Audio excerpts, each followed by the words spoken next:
Hi, we're Teresa and Dylan. This past winter, we decided to take a leap of faith and purchase a sailboat with the goal of turning it into a boat capable for us to comfortably live off-grid and work remotely full-time on. Our boat, Atlas, had been sitting out of the water for quite some time, and while the previous owners had been full-time cruisers, many of the boat's systems were original and no longer in working condition. So for the next several months, we spent as many weekends as possible making the 6.5-hour drive up to Sandusky, Ohio to get as much work done as possible before we had the boat relaunched back into the water come May. Just to give you an idea of what we were working with, the electrical throughout the engine room was a hazardous mess. The plumbing lines were old and leaking in several areas, and the bottom paint had started to fail and needed to be completely sanded and repainted. And not to mention, we also upgraded the solar panels, the inverter, and the batteries to help extend the amount of time we could enjoy at anchor. When it was time for the boat to finally go back in the water, nerves between Dylan and I were probably at an all-time high. As previously mentioned, the boat had been sitting out of the water for a couple of years, and on top of all the projects we had completed, we also had to replace some through holes and put in some new ones ourselves. So yeah, we were really worried that somewhere along the line we screwed up and the boat would start sinking once it was back in the water, but thankfully, once it was in, it did not take in any water, and it went really smoothly. Once we successfully had the boat back in the water, the projects didn't stop there. For the next 2.5 months, we put more work into the boat as we got it ready for travel. We replaced the original autopilot that was no longer functioning, as well as our AC unit that was in the same state. Now we know having AC isn't going to be something that we use much while we're at anchor, but I think Dylan and I would both agree that it was the best purchase that we made for the boat because there were some brutally hot days this summer. Our windlass was another system that needed to be replaced, and not to mention more electrical and plumbing needed to be replaced as well. In between working on projects and Dylan working full-time, we were also taking our boat out and learning how to comfortably sail a boat of its size. We did, very unfortunately, end up tearing our sails at one point.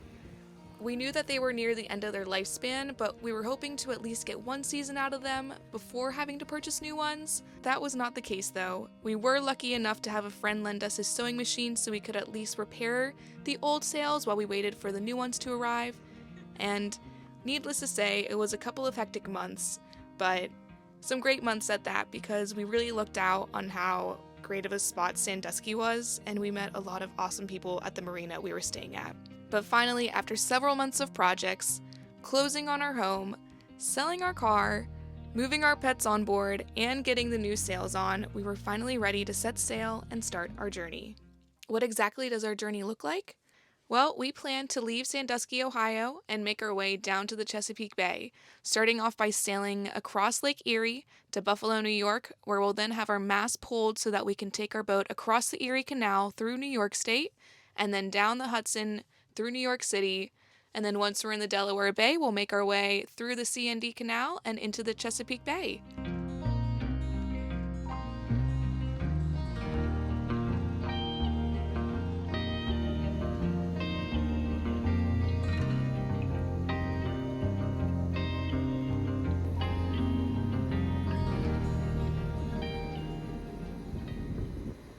So we're beginning our trip from Sandusky to the Erie Canal. The first leg is going to be to Cleveland today, which is roughly 46 nautical miles. There is not very much wind right now. We're motoring directly into it, but we're heading a little bit north to hopefully capture a northeasterly wind that might pick up around lunchtime, 2 p.m. And hopefully the last 2, 3, 4 hours we can get some sailing in. But we have a timeline. We have our mast scheduled to get pulled August 13th in Buffalo by RCR Yachts. We said at the end of the month we just got to go. We got to rip the Band-Aid off. We've spent the last 2.5 months doing a ton of work to the boat, getting it ready for our trip.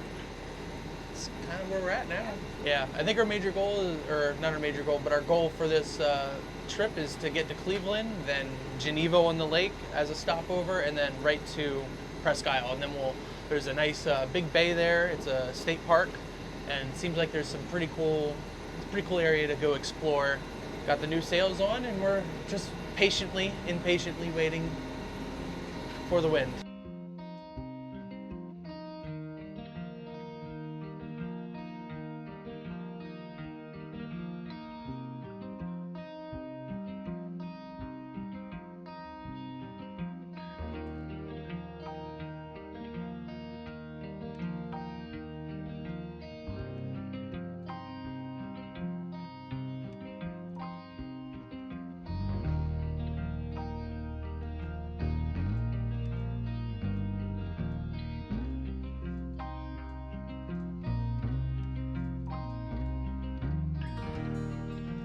So we're on day 2 of our trip now. To give you an idea how yesterday's trip went, we started with motor sailing. We ended up getting some winds in the early afternoon, so we tried sailing for a little bit, but we just weren't seeing the winds that we kind of needed. We were maybe sailing 3.5 to 4.5 knots, and just with how long of a trip we had, we ended up having to motor sail some more. We also couldn't hold our course. That's true, yeah. Yeah, we were a little too close to the wind. Yeah. For the direction we needed to go. But later in the afternoon, after motor sailing some more, we ended up getting some pretty good winds, and were able to sail. We were seeing 12 knots to 15 knots of wind, so put the sails up again, and we were sailing really well for a little bit, but then the sea state just got really uncomfortable. The wind was coming, basically, it was upwind enough that we were just seeing some really good chop, and we're just bashing into the waves basically all the way up until Cleveland for a solid 3 hours. So by the time we touched down at the marina last night, we were both just beaten and tired. Yeah. So we tried to go into the flats, is what they call it, in Cleveland on the Cuyahoga River, and that just it was Saturday. It was a madhouse. There was no room for us to get our big old sailboat in there. All the power boats were around everywhere, and kayaks and paddle boarders. It was just madhouse. Yeah. So we ditched that. Ended up going to a marina on the east side of the city, and I mean, it was nice. It was nice and quiet. Worked for the night. It was good. Woke up, and then 8 a.m. this morning we were back out, and we're just doing a trip. No wind at all today, so we've been motor sailing. We're about at the end of our trip here now, and we're making our way to Geneva-on-the-Lake. Yep. And we're going to be staying here for 2 nights. But yeah, today was, I don't know, it wasn't uneventful because our autopilot has been acting up all day. Autopilot just seems to be not tripping off, but it just seems to give up and stop turning the wheel. Yeah, that'll be a mystery to solve. Yeah, we have some troubleshooting to do, probably tonight or tomorrow before we head out. I'd say I would like to have that before we go to Presque Isle from Geneva. That's, if we can leave Tuesday, it's going to be a good sailing day. It's looking like. We'll see what the forecast changes. So other than the autopilot acting up, uneventful. Knock on wood. Yeah, I know. We're not done yet. Yeah, we have like 30 minutes left. Knock on wood that nothing happens. So unfortunately, from here to Buffalo, we didn't capture much video. Our time in Geneva we spent relaxing, and while we probably should have looked over our autopilot, I can tell you now, as I edit this footage several weeks later, that it ended up taking several days of trial and error for us to finally figure out what the issue was. From Geneva, we made our way to Presque Isle in Erie, Pennsylvania. Our sail into the bay was a bit unpleasant as we saw more choppy sea state off of our port bow. It was also during this trip that our autopilot wouldn't function for more than 2 minutes at a time, so between having to deal with the motion of the boat and trying to focus on hand steering, I ended up coming down with a pretty good case of motion sickness. If you're not familiar with what autopilot is, it's a system that automatically controls the path of the vessel without the need of constant control at the helm. It helps make it easier for us on longer passages, so we're not left having to hand steer for several hours, which can get a little exhausting if there happens to be high winds and good force on the sails. So after a long day of hand steering our way east, we finally dropped anchor and enjoyed several days exploring the park and even having family come up and visit for a couple of days. We really enjoyed our time in Presque Isle, but we suddenly found ourselves having to rush to get to Buffalo because it was also at this time that Hurricane Debbie was making her way up the coast, and she was bringing with her some really strong winds and some unpredictable weather patterns. So unless if we wanted to stay in Presque Isle for several days and miss our scheduled date to have our mast pulled, we had to get moving. We awoke early in the morning so we could set off and make it into Buffalo ahead of the high winds. But even with the early start, we still experienced a whirlwind of a day.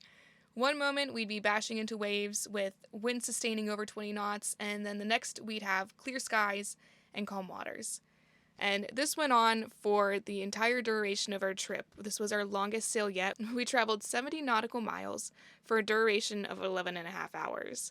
Our plan worked though, and after we tied up at the marina in Buffalo, we then spent the next 2 days hunkered down as winds from the west whipped across the lake. The marina that we stayed at ended up not being well protected from winds coming in that direction, so we ended up having a couple of really rolly days on the boat. Thankfully, though, that gave us a good excuse to get off and go explore Canalside and the surrounding areas in the city. But that's where we're going to leave off with this video. In the next one, we're going to go and get our mast pulled and then make our way across the Erie Canal through New York State. So, hope you tune in.